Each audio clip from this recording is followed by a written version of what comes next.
તો ગુજરાત ભાજપમાં પણ કેટલીક બેઠકોની ટિકિટ મુદ્દે પેચ અટવાયેલા છે। ત્યારે આજે નાયબ મુખ્યપ્રધાન નીતિન પટેલે પ્રદેશ ભાજપ પ્રભારી ઓમ માથુર સાથે બેઠક કરી। નીતિન પટેલે મહેસાણા બેઠકને લઈને ઓમ માથુર સાથે ચર્ચા કરી છે। ખાસ કરીને સ્થાનિક નેતાઓમાં કોને ટિકિટ આપી શકાય તેને લઈને ચર્ચા થઈ। થોડા સમય પહેલા મહેસાણા બેઠકથી ભાજપ ખુદ નીતિન પટેલને ટિકિટ આપે તેવી ચર્ચાઓ હતી।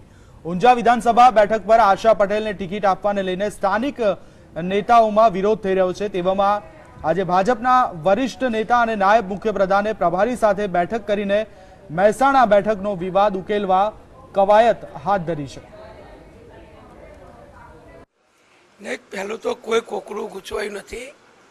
મેં અગાઉ પણ કહ્યું છે પ્રમાણે તબક્કાવાર ભારતીય જનતા પક્ષના બધા જ ઉમેદવારોના નામ કેન્દ્રીય પાર્લામેન્ટરી બોર્ડ તરફથી જાહેર કરવામાં આવશે।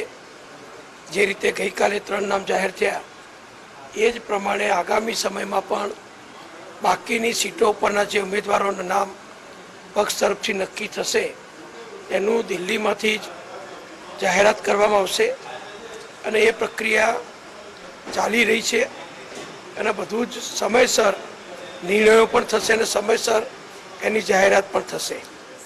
મને કોઈ મનાવવાનો પ્રશ્ન આવતો નથી। અમે બધાને મનાવીએ છીએ અને બધાને સાથે રાખીએ છીએ।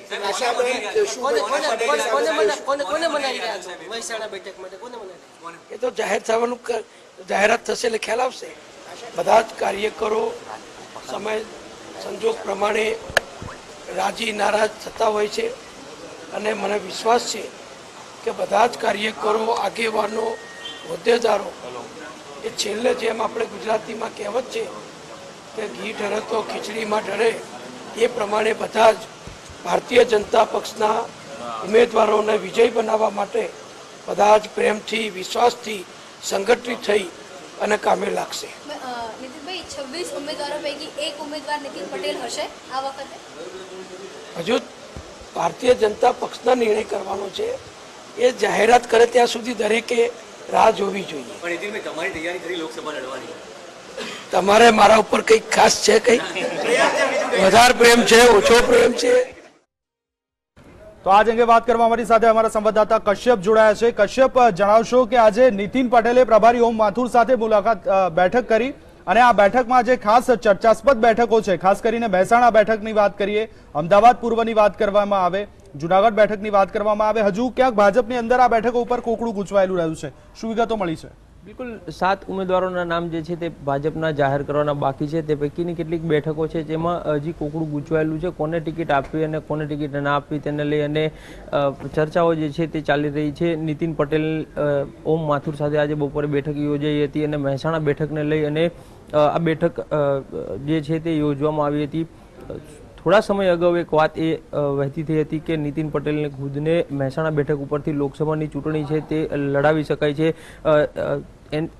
એ સિવાય જો વાત કરીએ તો જુનાગઢ બેઠક છે તેમાં પણ કોને ટિકિટ આપવી તેને લઈ અને મુદ્દો અટવાયેલો છે। સાથે જ અમદાવાદ પૂર્વની વાત કરીએ અને પાટણ બેઠકની વાત કરીએ તો આ અન્ય 2 સીટો છે તેને લઈને પણ મુદ્દો છે તે અટવાયેલો છે।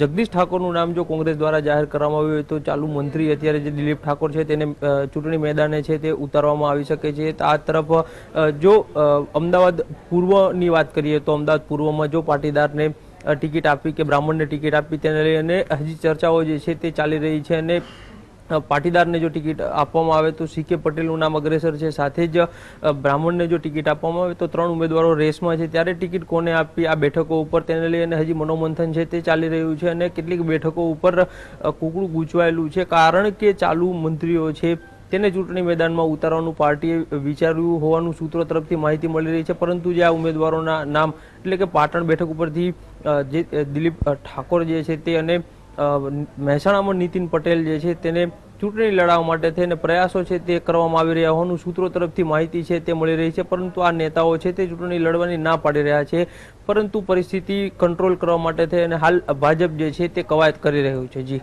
કશ્યપ, સમગ્ર વિગત આપવા બદલ